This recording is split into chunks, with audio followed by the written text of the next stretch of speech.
आज हम बात करते हैं क्विनोनॉल एंड फ्लोरोक्विनोनॉल ड्रग, जिसमें कि हम बात करेंगे drug classification, mechanism of action, pharmacokinetic, interaction, contraindication, adverse effect, uses. तो सबसे पहले हम बात करते हैं इंट्रोडक्शन ऑफ क्विनोनॉल एंड फ्लोरोक्विनोनॉल ड्रग, जो कि एंटीबायोटिक हैं। बैक्टीरियल इन्फेक्शन में इनका यूज होता है। बैक्टीरियल इन्फेक्शन को ये प्रिवेंट करते हैं और बैक्टीरिया को किल करते हैं। बैक्टीरियल सेल वॉल के डेवलपमेंट को इनिवेट करते हैं। बैक्टीरियल सिंथेसिस को ये इनिवेट करते हैं, और जिससे कि जो बैक्टीरियल सेल वॉल है उस वो किल हो जाती है और उसका डेवलपमेंट रुक जाता है, और जिसकी वजह से जो बैक्टीरिया है वो किल हो जाता है। मोस्ट ऑफ इफेक्टिव हैं ये ग्राम नेगेटिव बैक्टीरिया को किल करने में। तो याद रखना है, ग्राम नेगेटिव बैक्टीरिया को किल करने में ये एंटीबायोटिक्स यूज होते हैं। यूजेस की बात करें तो टाइफाइड फीवर को ठीक करने में इनका यूज होता है, और यूटीआई रिलेटेड जो इन्फेक्शन है उनमें इन ड्रगों का यूज होता है, उन्हें ठीक करने में। रेस्पायरेटरी जो इन्फेक्शन है उन्हें ठीक करने में इन ड्रगों का यूज होता है। स्किन रिलेटेड प्रॉब्लम को ठीक करने में होता है।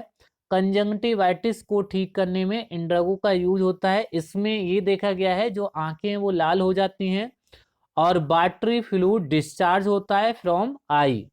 तो कंजंक्टिवाइटिस को ठीक करने में इन ड्रगों का यूज होता है, और साथ ही साथ मेनिंजाइटिस को ठीक करने में होता है। इसमें ये देखा गया है मेनिंजाइटिस में कि जो ब्रेन है उसमें इन्फ्लामेशन और सोइलिंग हो जाती है। तो बैक्टीरियल इन्फेक्शन को ठीक करने में इन ड्रगों का मेनिंजाइटिस में यूज होता है, और साथ ही साथ जो सेक्सुअल ट्रांसमिटेड जो डिजीज हैं उन्हें ठीक करने में इन ड्रगों का यूज होता है। इंट्रोडक्शन की बात करें तो जैसे कि फर्स्ट क्विनोनॉल, जिसमें कि नैलिडिक्सिक एसिड है, जिसके यूजेस की अगर हम बात करें तो यूटीआई इन्फेक्शन को ठीक करने में इस ड्रग का यूज होता है, और साथ ही साथ डायरिया को ठीक करने में इस ड्रग का यूज होता है। तो नैलिडिक्सिक जो एसिड है इसके मैकेनिज्म ऑफ एक्शन की बात करें तो ये डीएनए गायरेज एंजाइम को इनिबेट करता है, और साथ ही साथ ये इंटरफियर करता है डीएनए रेप्लिकेशन। ठीक है, तो आपको मैकेनिज्म ऑफ एक्शन याद रखना है नैलिडिक्सिक एसिड का, जो कि नंबर 1 इनिबेट करता है DNA gyrase enzyme and interfere करता है with the replication of bacterial DNA.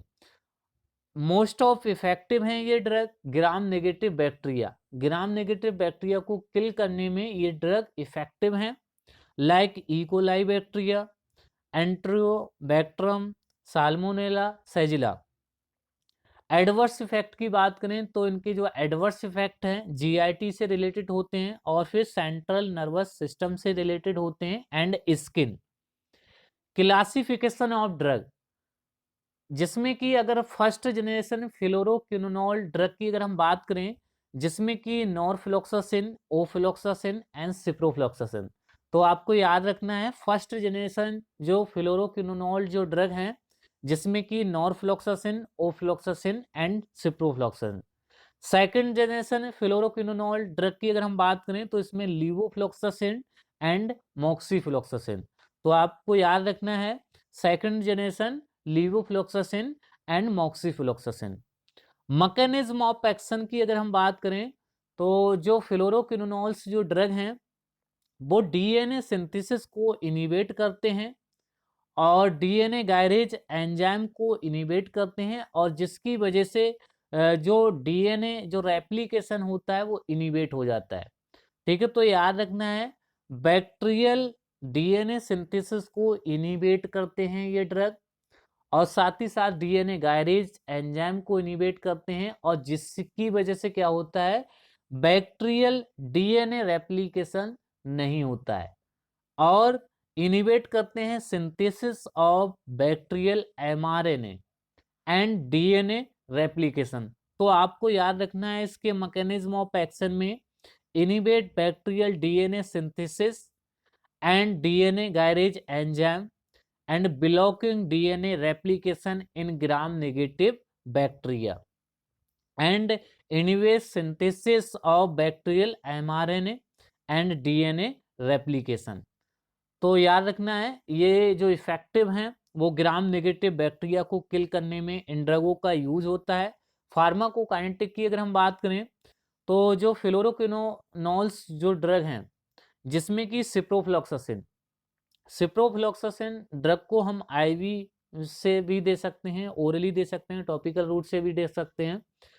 But oral route में ये देखा गया है कि जो इसका जो एब्जॉर्प्शन है वो स्लो होता है। क्यों होता है? क्योंकि फूड के कारण। तो यानी कि अगर सिप्रोफ्लॉक्सासिन का इंटेक करते हैं, अगर ड्रग को खाते हैं तो खाने से पहले जो फूड है वो कम मात्रा में लें। मतलब कि ज़्यादा पेट भर के खाना ना खाएं। जिससे कि अगर कम फूड लेते हैं तो जो सिप्रोफ्लॉक्सासिन का एब्जॉर्प्शन है उसमें कोई अल्टरेशन नहीं देखने को मिलेगा। तो आपको याद रखना है फार्माकोकाइनेटिक्स में इसका जो ओरल एब्जॉर्प्शन होगा वो स्लो होगा और metabolize by liver. Ciprofloxacin metabolize by liver and eliminate by kidney. तो जो इसका एलिमिनेशन है वो किडनी के थ्रू होगा। एडवर्स इफेक्ट की अगर हम बात करें तो जीआईटी ट्रैक्ट से जो रिलेटेड एडवर्स इफेक्ट हैं nausea, vomiting and abdominal discomfort. CNS की अगर हम बात करें, सीएनएस के जो एडवर्स इफेक्ट देखने को मिले हैं जिसमें कि हेडेक देखने को मिला है, insomnia, confusion, halogenation and seizure and convulsion और हाइपर सेंसिटिविटी रिएक्शन। तो ये एडवर्स इफेक्ट हैं, आपको याद रखने हैं। काउंटर इंडिकेशन की बात करें तो काउंटर इंडिकेटेड टू प्रेगनेंसी। तो आपको याद रखना है इसमें ये भी देखा गया है कि जो यंग चिल्ड्रन हैं उन्हें ये ड्रग नहीं दिया जाता है। उसका रीजन ये रहता है कि अगर सिप्रोफ्लॉक्सासिन देते हैं यंग चिल्ड्रन को तो जो सिप्रोफ्लॉक्सासिन है वो कार्टिलेज टिश्यू को डैमेज करता है। जो ज्वाइंट पे जो कार्टिलेज टिश्यू होता है उसे डैमेज करता है। तो इस वजह से हम यंग बच्चों को नहीं देते हैं। इंट्रैक्शन की बात करें तो इसका एब्जॉर्प्शन स्लो हो जाता है अगर हम एंटा एसिड के साथ इस ड्रग को देते हैं। और साथ ही साथ मिनरल्स, चाहे वो कैल्शियम है चाहे वो आपके आयरन है, उनके साथ इस ड्रग को नहीं दिया जाता है। यूजेस की बात करें तो हम बात कर ही चुके थे, एक बार फिर से कर लेते हैं। यूटीआई इन्फेक्शन को ठीक करने में, बैक्टीरियल डायरिया को और टाइफाइड को ठीक करने में, और जो सेक्सुअली ट्रांसमिटेड डिजीज़ हैं उन्हें ठीक करने में, स्किन रिलेटेड जो डिजीज़ हैं उन्हें ठीक करने में, मेनिंजोकोकल इन्फेक्शन को ठीक करने में, कंजंक्टिवाइटिस को ठीक करने में, रेस्पायरेटरी इन्फेक्शन को ठीक करने में, और इसे सेकंड लाइन ट्यूबरकुलोसिस का ड्रग माना जाता है। तो आज के लिए इतना ही। Thank you.